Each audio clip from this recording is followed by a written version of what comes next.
3 months back. I hope my memory serves me well. Okay, before we start, even the questions, why don't we just get it started by having the filmmakers talk about how did this come about? Like, what brings you or motivates you, inspires you to start on this film in the first place? This originally was conceptualized as a documentary when I was like 4 years ago. But when I was doing the pre-production, I thought that doing it as a documentary seems to be impossible because it's kind of risky. So after a few years, I told myself I want to do a feature-length film, and what's the best way to start with this kind of story? And I'm into this kind of story because when I was in college, I was one of the volunteers for social awareness, community involvement activities. So this is something close to my heart. Yeah. I'm an accidental producer. We were part of the selection committee of the 10 films to be selected script stage in our local Sundance called Cineleisure. So among those 10, we went into production and ran out of money.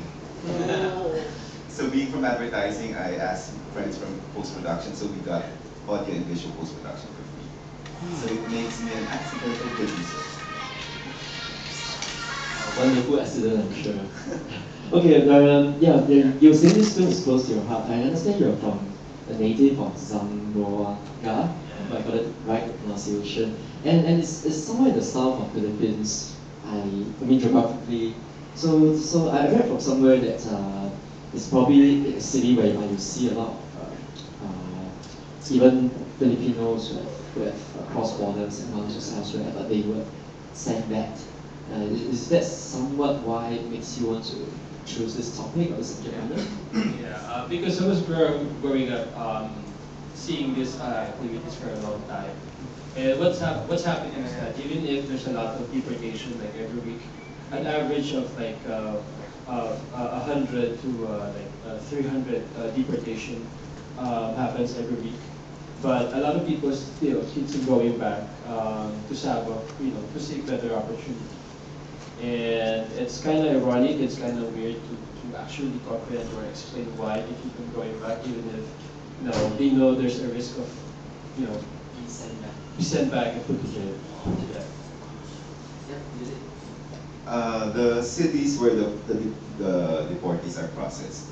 It's a mixed city of Visayan, Central Philippines, Muslims, Catholics, and most of the cases he saw were cases he saw in the files of the Department of Social Welfare interviews. Even the rape victim, even before she goes to Malaysia, she's already been exploited in the Philippines. It happened.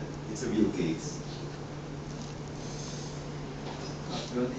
Actually, the characters in the film are based on actual cases. Like they're actual based on profiles, based on real people. So I just changed the name and a little bit, twist it a little bit. Like with the character present as the female, a prostitute of a prostitute. In the research, it's transsexual, a transgender. Yeah. So that's the based on the research for the character present. It's the old prostitute.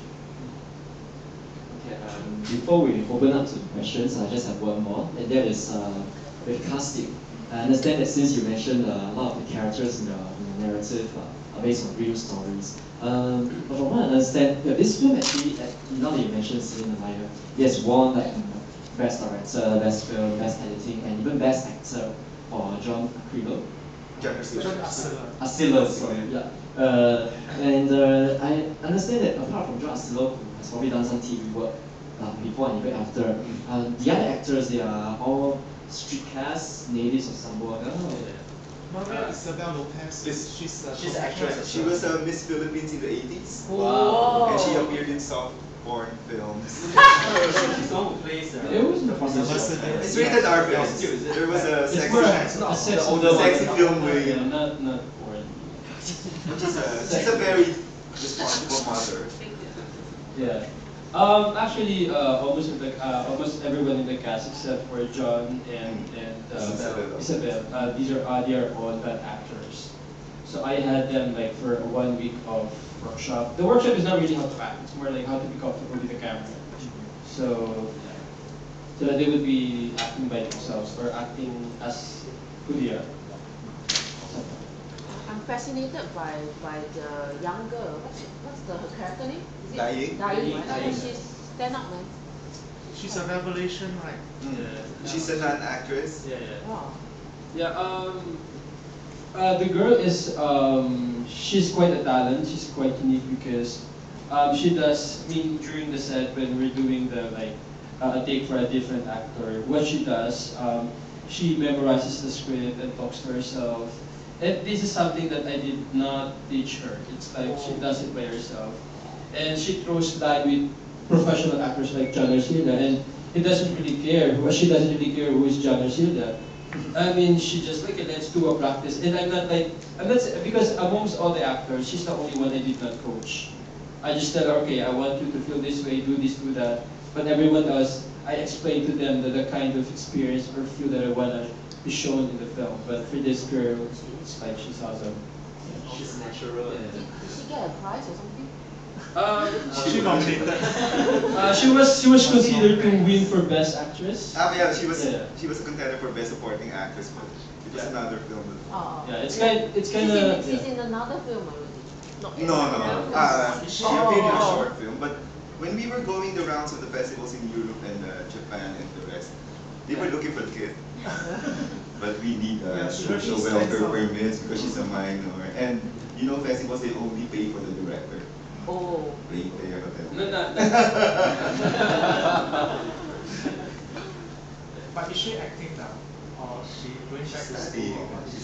Yeah, she's currently studying, but she starred in a short film produced by a friend of mine, and for our next film, she'll be one of the cast. So you'll be considering her in your future? Yeah, I mean, I don't want to leave her. Like, she's a talent, so I want to bring her along. She was very good when she was. The earrings was taken from her. The conversation between she and the brother and the Jack team. She was really good. You know, expression, everything. Yeah, you still got time? Actually, we were wondering, right? Yeah. Bajau. Yeah. Bajau. That's your question. This is one of the 7 Moro tribes, Muslim tribes in Mindanao. And Bajau, amongst the Muslim community, they deem or perceive the Bajau tribe as the lowest. Like, it's for them, it's demeaning solely because they don't necessarily embrace the faith of Islam. They're like free spirit, like free flowing in terms of faith. They don't necessarily have gods, but they do believe in spirits. Like, they're more like pagans. That's why for most Muslims, they're like. More marginalized. It seems like an insult, right? Yes. Yeah, it's more like an insult. And, So that's why she got offended. and most of them are uneducated, so. And they're the ones who begs for alms in the Philippines. The boys, you throw coins, we saw in the scene, and they Chan Arcila threw coins, and the boys had to dive in the water to get the coins. They're the Bajaus. Actually, the girl is not a Bajau, but she was accused as a Bajau. Yeah, she is a Bajau in the film. Oh, she is. Oh. But she also knows it's an insult. Any other comments? Yeah, yes. I thought the cinematography was really great because you have to do so many night scenes and the lighting, everything. How do you actually cope with the whole process? It's because we don't have budget.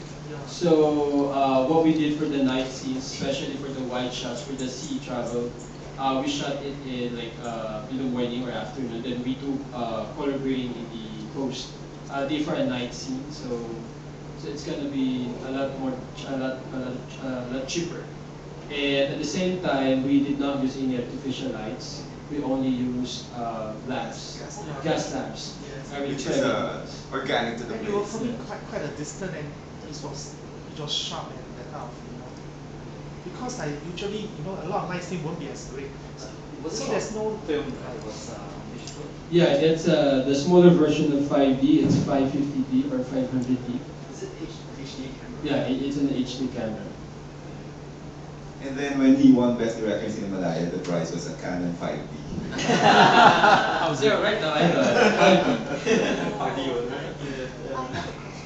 Yeah, sure. mentioned that the film was based on personal narratives, right? So were there any attempt to actually bring the cast to visit these people just to get them better into the role? Actually, the film has been used by a lot of organizations. First, the U.S. Embassy.